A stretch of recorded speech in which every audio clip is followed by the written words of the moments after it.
When I started the channel and started getting into making videos, I started this like mini series talking about the couple of shows that I did before I started making videos. Recently, somebody reminded me that I never did one for Hamilton. So here we are. This was one of my first shows in professional music theatre in Australia that got me into the industry. It was definitely the door that I first got my foot into, along with Come From Away. These shows happened at the same time. So I'm going to yap to you a little bit about my experience on the show and what it was like, and show you some photos from while I was working. I think this is a fun one to talk about because the question that I get all the time the most from people is asking questions about how they get into the industry and how they get jobs in professional theatre, making that jump between like amateur and community theatre up into professional commercial theatre. And this was one of the ones, like I said, that was the gateway for me. So might be helpful for you to know. Back in 2021, there was a bump out happening in a random city that I can't remember for Frozen, I think it was. Frozen and Hamilton were done by the same sound company. On that bump out, somebody expressed that they were looking for a new swing for Hamilton in Sydney, and somebody that I had previously worked with on a bunch of fringe festivals mentioned that they knew that I was in Sydney and that I was great to work with. The sound company asked them to pass on to me their details so that I could reach out if I was interested. The person that I knew passed on that information to me, and I sent an email saying I'd be interested to talk about it, and here is my CV. Around this time as well is when I was speaking to the other sound company that I had worked with that year about Come From Away. So it was really kind of like all in at once in professional theatre from different angles. The unfortunate thing about this situation was that on June 24th, I signed my contract to begin working as a swing on Hamilton Australia. June 25th, New South Wales went into a 4-month lockdown. During this lockdown, I was actually offered another gig on Phantom of the Opera, which then was postponed for a year. If that postponement hadn't happened, I never would have worked on Hamilton at all, but because it was postponed, I was able to go back and become a swing on both Come From Away and Hamilton for the rest of that year. It is not very normal in Australia that you swing on multiple shows, especially across multiple companies, but because of where things were at with COVID in the industry, those allowances were made and we just did what we could to make it work. For me, it ended up meaning that I was full-time employed as a sound swing across multiple shows because I would do multiple days at Hamilton and multiple days at Come From Away. The situation that Hamilton was in at the time was actually training a new touring member of the crew up. So I ended up being kind of full-time employed for the rest of the year. I was there every day that I wasn't at Come From Away. Even though I signed my contract and was employed on the 24th of June, I ended up having my first day at Hamilton on October 23rd. In the grand scheme of things, I actually didn't do that many shows at Hamilton, which is crazy because I was there for months and it was such a huge learning experience being there. Come From Away is a very different show sound-wise. Come From Away is one act with a very small cast who are all double mic'd, who are on stage for the entire time. If something is to go wrong with both of their mics for whatever reason, I imagine it would be a showstop or a very panicked attempt to fix. Hamilton, on the other hand, is an incredibly long show with multiple acts, lots and lots of ensemble, lots and lots of dancing, lots of problems and complications that come up. So to monitor the two different shows was a completely different experience. Monitoring Hamilton taught me so much about everything that can go wrong on stage with mics. There were breaks, there were sweat outs, there was hairs, all of those things were happening pretty frequently. You really had to be on the ball monitoring this show, as well as having a pretty large ensemble who were doing a lot of moving and a lot of dancing. A lot of the lead cast were only on single mics, so any problems that they had or that would come up needed to be addressed and solved very quickly. This is where I really learned about sweat outs, hairs, breaks, all of those issues, and the team there taught me pretty much everything I knew. The amount that I learned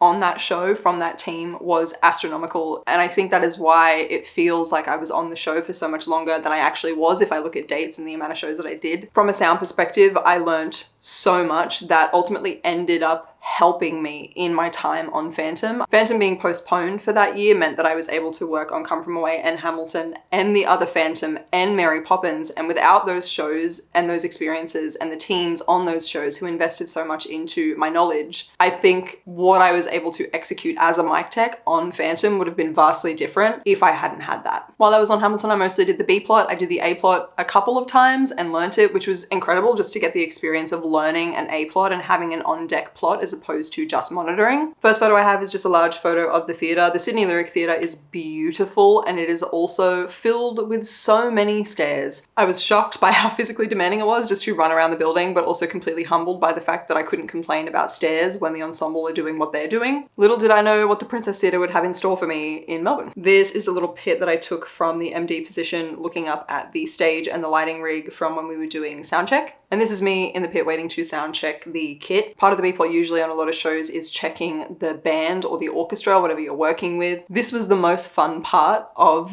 doing the B-plot. The band setup on Hamilton is quite complicated for how small it is, especially if like this is the drum kit and there's also a whole percussion setup as well. This is a photo of my hand monitoring the show. The monitoring position for Hamilton and Sydney was really cool because of the amount of space there was on stage. The monitoring position, instead of being on deck, was underneath the stage in the basement with a lot of huge screens for me to work off of. So I was ultimately just kind of sitting there in my own little cave near the orchestra pit underneath the stage, having like my own private concert of the show with direct line to people's voices in my ears. This is a photo from the other side of the screen of me monitoring. One of the cool things about working on this show was that I took my mum to come and see it. To see a show of that scale that I was a part of, I think was a really nice moment for her as the person who was constantly driving me to and from all the things that I did growing up to lead me to working at a scale like this. This is a photo of me backstage. This is obviously in COVID times, so masks were constant. I didn't have a show where we didn't wear masks until Tina. Every show that I did before that, masks were a constant in the venue because I only started after COVID. This was a very bizarre time for me. Somebody at the local paper in my hometown had started to notice the work that I was doing on these big shows, and they wanted to do a little story about the work that I was doing, where I'd come from, the school that I went to, all those kinds of things. They had asked me if they were allowed to use a couple of photos from the Hamilton like press just to talk about it and put in the paper. So when I reached out to the company and asked them if that would be okay, I said my hometown's paper wants to do a little story about me working in this part of the industry. They specifically want to mention Hamilton and they would like to have some photos of, you know, the stage or the cast on the stage or whatever. Would that be okay? In response to that, they said they would have someone come in and take photos of me at work. They already had a day lined up in the next couple of weeks where somebody was coming in to take photos of other company members for other bits of press that they were going to be in, and they just included me in that shoot. This is a photo of me at the station that I would monitor from every night. You can see the stage in the background if you go in close, which is very cute.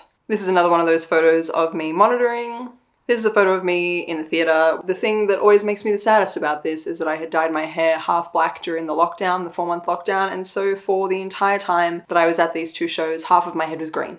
This is a photo of the mics that I was required to belt up and a whole bunch of the belts that I would be putting the mics into on the show. The belts on Hamilton weren't like any other belts that I had ever seen, and any that I've seen since actually, where for the ensemble they weren't just around their waist, they also came up over their shoulders like a little vest situation. And the female ensemble had their mic packs in the front of their bras underneath their corsets instead of in a belt situation because of their costumes. This is that monitoring position that I was talking about. In this photo I've blacked out the screen because I didn't think I was allowed to show the stage. As you can see, I have a couple of plots out on my desk. I was learning the A plot at this time, so I had both the B plot that I used to monitor from and the A plot that I was about to start learning and do. On the screen, if you look closely, you can see Wave Tool, and I am listening to Jason. This is another photo from the MD position in the pit, which we were required to check for every show. This is another photo of everyone's mics laid out. The organizational skills of the mic tech on that show, Hayley, were incredible. I have tried ever since to try and have a setup as tidy and as clean as that. I don't think I've gotten there, but we're working on it. This is a photo of me backstage while I was doing the A-plot. I was on deck in a position that would normally be the position that people monitored from. We did Mary Poppins in this exact theatre, and that was the position that we monitored the B-plot from. But on Hamilton, you would be sat there ready to go and do all of your cues. There was also a little iPad set up so that you could check in on things if you needed to or wanted to.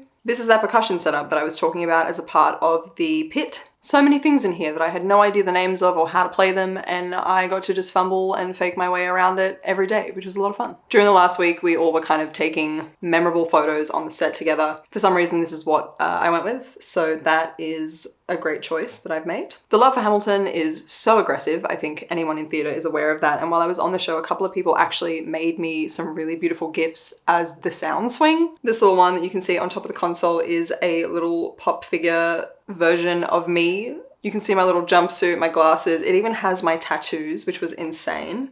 You might have seen these around a lot if you follow people working in music theatre, most specifically cast members. Usually it's made by a woman named Dana, who is also a pretty phenomenal photographer as well. I didn't think that I did the A-plot for the final show in Sydney, but I must have, because this is a photo of me backstage on the final show with a couple of the guys, and they would not have come downstairs at this point, so it must have been on deck. And this is a little reel that I made for my last day at the show.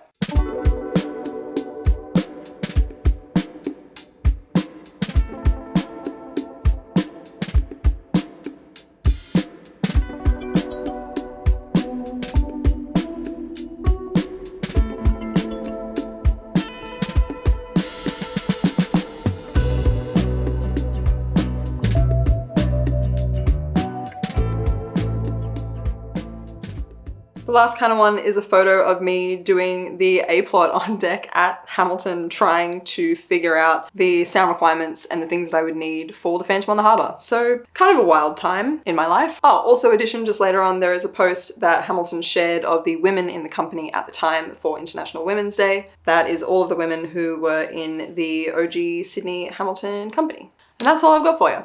If you have any more questions about my experience on Hamilton or other shows, go on over to the Discord and we can talk about it. Send me a message and we can chat. Like I said, all of these shows that I did before I was a full-time mic tech as a swing gave me every bit of the knowledge and information that I used to try and do this job. I'm so incredibly grateful to the teams that I worked with in those jobs who invested so much time and knowledge into teaching me how to do the job. I had done sound in a lot of other capacities, but I had never monitored or been a mic tech before these shows, so everything that I learned was from these people. And that is the last of the shows that I did before I was making videos. So that's the last of this little series. Whatever shows I have done after that point, you can find videos about on my channel, whether that is the two shows that I mentioned that I otherwise made videos about in this series, which was Phantom on the Harbour and Come From Away. I have made videos about Mary Poppins that you can see on my channel, as well as a shitload of videos on Phantom of the Opera, the indoor tour, not the outside Hosh one that I made that other video in this series about. Whole bunch of videos about Tina, as much as I could possibly make, and I'm excited to make the videos about my next show.